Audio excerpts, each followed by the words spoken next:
Now moving on to one of the very important part of the hand, that is the thumb mainly. And thumb injuries are important because they are form the main functional aspect of the hand. The pincer and the grip which actually provide the movements of the thumb. And thumb first metacarpal injuries, especially the base of the first metacarpal injuries, involve two important entities called as the Bennett and the Rolando fractures. And in this section, we will discuss the anatomy and pathophysiology of the Bennett fracture dislocation, then the fracture, Rolando's fracture, and briefly discuss the other base of the fractures which do not involve the intra-articular segment. Bennett fracture dislocation.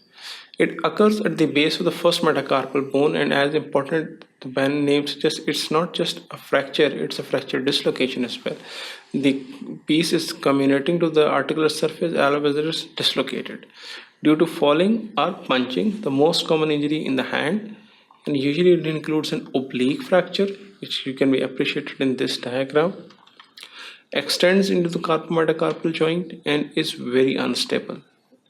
Therefore, it's important that it must be reduced, otherwise if it's left untreated can eventually lead to malunited carpometacarpal fracture and later on arthritis of the carpometacarpal joint, which can be highly painful and very disabling for the patient functionally.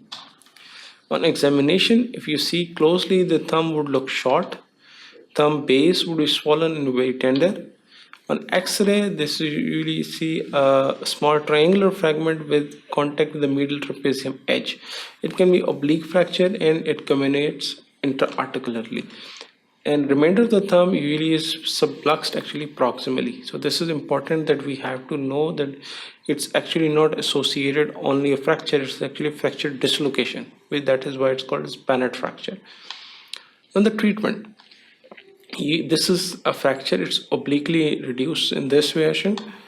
Now the reduction maneuver actually is two-way principles. You apply a traction, abduct the thumb and extend it as much as you can, and by this maneuver you can reduce it actually back to its normal position.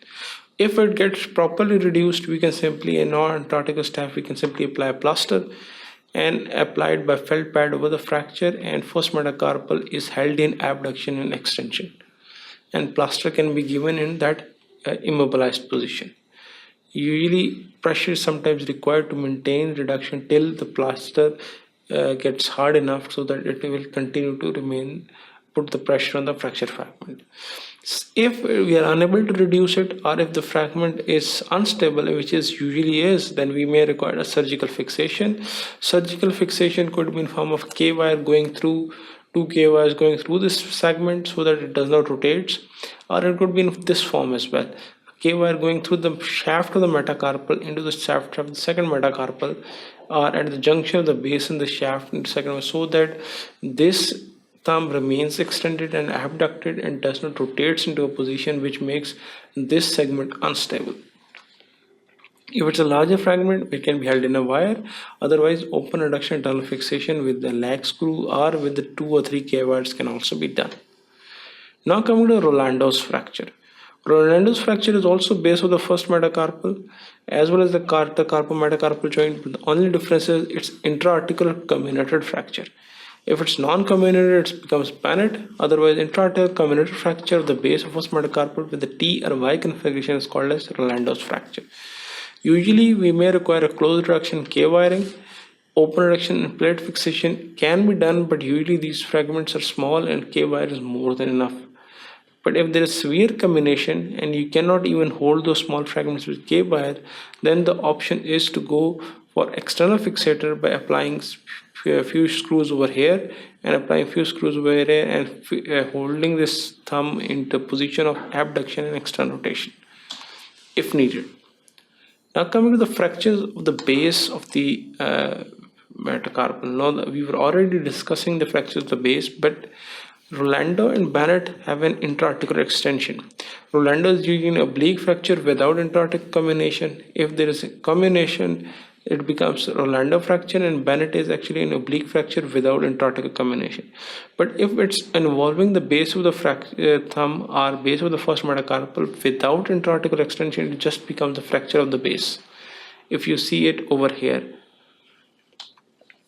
A fall on the back, a thumb, or a misplaced punch can all cause fracture of the base of the thumb and breaks the base of the first metacarpal. Usually, as with the clinical picture of Rolando Bennett, there is localized swelling, pain on the movement of the thumb, and X-ray usually show a transverse fracture just beyond the carpometacarpal joint. That is how it differentiates from Bennett and Rolando is that both the Bennett and the Rolando have intra-articular extension, while the fracture of the base of the thumb does not extend intra-articularly into the carpometacarpal joint. Now the treatment, that is why if it's not extending into carpometacarpal joint, this means it's less damaging, it's relatively stable and will not cause long-term arthritis. Therefore, it can be easily managed by conservative management in form of a plaster. So if the angulation less than 30, thumb is rested in the plaster of Paris. In this case, a volar slab is given and extending from the forearm to just short of interphalangeal thumb joint. That is very important that you at least cover the first phalanx of the proximal phalanx of the thumb is covered into the cast, with thumb fully extended and abducted. Now this position is very important because in this position, if the thumb is splinted, this will automatically cause these fracture fragments to fall back into place and heal over time. Then cast can be put there for 3 to 4 weeks and removed later on, and thumb can be mobilized. Other option is the use of thumb spica cast. The thumb spica splints are now readily available, in which the thumb is held in abduction and external rotation, so that this helps to keep the fracture fragments reduced. If angulation is greater than 30, then you may need to reduce the thumb when the web span space is noticeable. Now fractures should be reduced, and how they should be reduced, again the method is very simple. Apply traction to the thumb. If this is the fracture, apply traction in this direction, then abduct the thumb and extend it. Abduction and extension will not only reduce the palmar space or web space, will also cause these fracture fragments to fall back into the place. Now if you look closely, the two K-bars are actually going through the fracture fragment so that it does not cause the rotation of this small segment, and one K-bar is going through the shaft to the shaft of the second metacarpal, so that this thumb is held in extension and abduction and its place gets immobilized. Later on, after once at 3 to 4 weeks the K-bars are removed, you can appreciate that there is no loss of intra-articular joint space, as well as the fracture is properly healed. As I told you, pulling the thumb on abducted thumb, correction of the bowing, and leaving the metacarpals outwards in extension and applying the K-wire is the treatment of choice for the fracture of the base of the thumb or metacarpals. Usually cast can be placed either on the volar side or on the dorsal side, but needs to include the metacarpal joint and the proximal interphalangeal joint of the thumb, as well as the wrist joint. Now, metacarpal fractures in children are usually rare and may present with fewer problems because they have a very high remodeling potential. They may be treated with manipulation and plaster splintage and not always require surgery. Angular deformities have a high chance of remodeling and they remodel over time. Rotational alignment is as important in adults, but although less of a concern as compared to adults. Bennett fracture is rare but can occur, and if it occurs, that's the treatment is the same as case for the adults. Usually this requires Saltires type 3 fracture, in which there's epiphyseal separation of the physes, and the fracture line is going from the physes into the epiphyses, and that usually requires a thumb spica or simply splint for 3 to 4 weeks so that it can heal over time. In this section, we have briefly gone through the two very important entities of the fracture of the base of the first metacarpal extending into intra-articular joint, carpometacarpal joint. That includes the Rolando and the Bennett fracture. If it's an oblique fracture without intra-articular combination extending into carpometacarpal joint, that is called as the Bennett fracture.